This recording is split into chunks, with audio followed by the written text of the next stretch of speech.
Despite North Korea's continued provocative moves, the Moon administration made it clear that doors for dialogue remain open.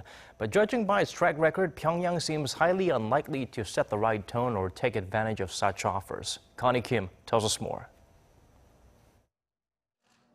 When Presidents Moon Jae-in and Donald Trump met for the first time in Washington, Trump supported Seoul taking the leading role in fostering an environment for the peaceful reunification of the Korean peninsula.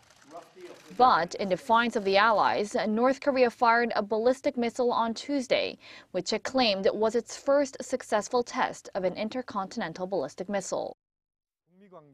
North Korea's missile launch shows the regime wants to be the one to shape its relations with the US and with South Korea. Pyongyang is saying that it will improve its nuclear and missile technology and from that position either talk or make war. While pressure on the reclusive regime is expected to mount following its latest missile launch, the Moon administration says it'll not change its big picture on North Korea. That is, leaving the door open to dialogue, an approach that's also called for by many North Korea watchers in Seoul. The Moon administration came to office expecting to see strategic provocations from North Korea. It has agreed with Washington on parallel dialogue and pressure. In line with this, Seoul has taken a leading role on the North Korea issue. South Korea should not steer away from its current North Korea policy in order to prevent a sixth nuclear test or more ICBM launches.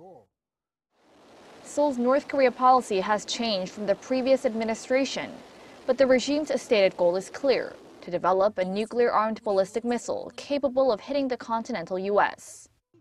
Many experts expect Pyongyang to continue that pursuit, which will put Seoul's diplomacy with other countries to the test as it works to deter the regime's nuclear weapons development. One important task for the new South Korean administration will be discussing cooperation with its neighbors and allies at the sidelines of the G20 summit in Germany. Connie Kim, Arirang News.